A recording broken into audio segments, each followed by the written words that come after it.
Сәлем құрметті көрермен, егер сіз YouTube канал ашып, шапканы қалай әрлеу керектігін білмей жатсаңыз, бұл видео сізге арналады. Ол үшін достар, бізге Photoshop программасы керек болады. Мен қазір тек компьютерде жасап көрсетем. Бірінші алдымен Google-дан шапка для YouTube деп іздеп аламыз. Бұл жерде сізге түрлі картинкалар шығарады. Қараңыздар. Бұның барлығы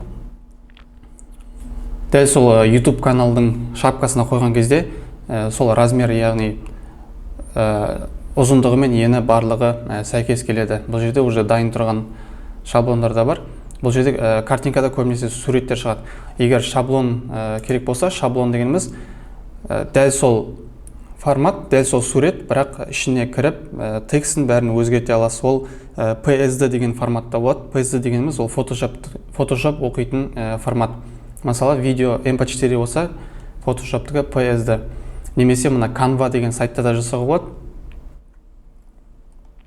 Және сонымен қатар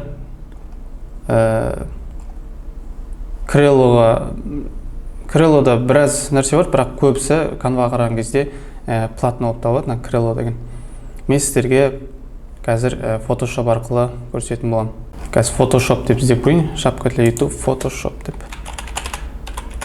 Бұл жерден сізге PSD форматта қалай жаздыру керектігін көрсететін боламын. Шапка для YouTube, скачать PSD макет рамки на основу. Шаблон 2560-та 1440. Бұлардың размері сондай болып табылады. Мен қазір сонымен қатар өзімнің YouTube каналымның шапкасын қазір қарап көрсеңіздер, сол шапканы қалай жасағанымды көрсетсем қазір. Шапка, аватарки, обложки.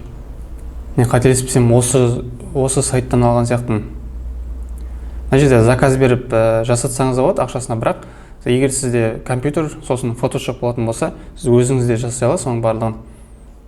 Мінекей. Мен міне осы жерден алдым. Осы суретті алған болатын. Черный карбон дегенді. Бұл суретті пайдаланып жүрмеңіз деп. Так, міне осындай мысалға мына сурет сізге ұнайық дейік. Но енді кішкене более игровой, сондай тематикада сәйкес келеді.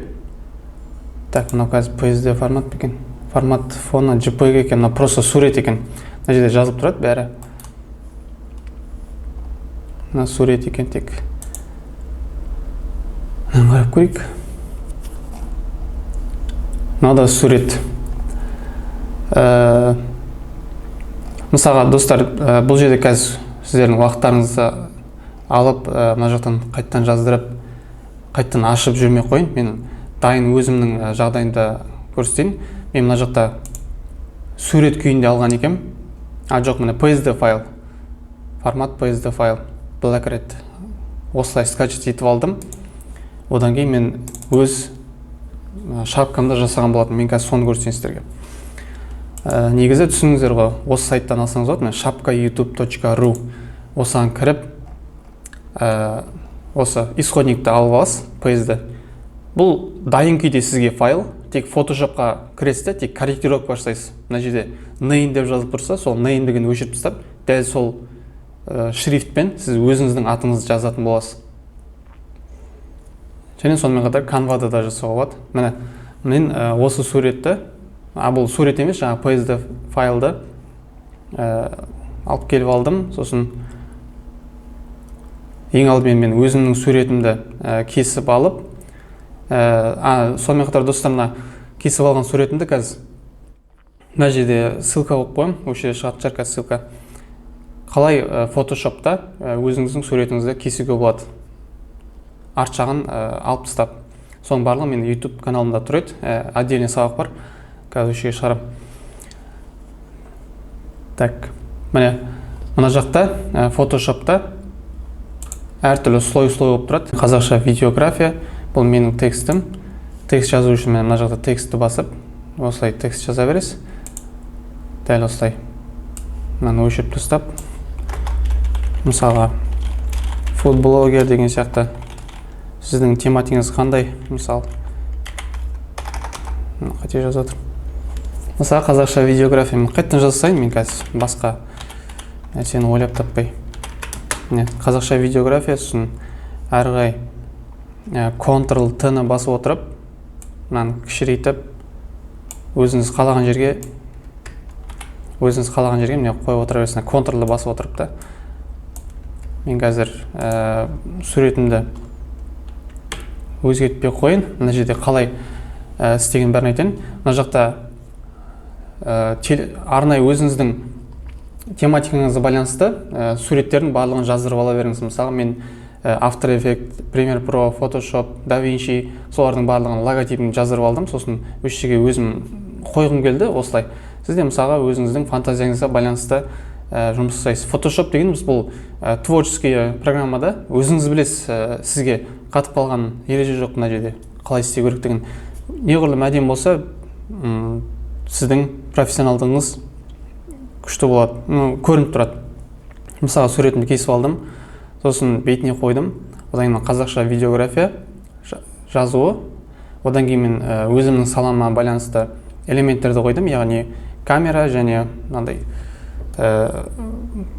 видео басталды деген ұратын хлопушка деймі, телефонмен де мобилографияны тоже сабақтарым бар. Өзімнің тематикама байланысты қойдым. Және атымды Нұрсұлтан Өмірбай. Дәл осылай. Мінекей достар, мына PSD файлды жаздырған кезде дәл осылай уже PSD файлдың ішіне мына линиялар тұрады. Байқасаңыздар. Бұл мен өзім істеген жоқпын. Мына көрдіңіздер, мынау линия уже компьютердің жаңағы шапкаға қойған кезде тек өш жері көрінеді деген линия уже. Одан асырсаң уже көрінбейді. Мысалы, менің денемнің асты көрінбейді. Тек мына үсті ғана көрінеді. Сол ескертіліп тұр сізге. Және мына ең кішкентай төрт бұрыш, бұл телефонда солай көріледі. Егер сіз компьютерге салатын болсаңыз, полностью көрінеді қызылға дейін. Ал егер планшетті көретін болсаңыз, мына екінші сызық. Әрқайсының өзінің размері бар. Общий былай размері мына жерде 2048-де, 2540-та 1440 қателеспесем. Дәл осындай жолмен сіз Photoshop арқылы өзіңіздің шапкаңызды әлдей аласыздар. Мен жалпы телефонмен әлі шапка жасап көрген жоқпын. Егер өзім көріп сіздерге үйрететін болса, Алла қаласа алдағы уақытта шығып қалар. Және де достар, сіздердің де енді дауыстарыңыз қажет. Осы комментарийдің астына комментарийге жазып кетіңіз. Маған телефон арқылы шапка жасап үйретіңіз деген сияқты.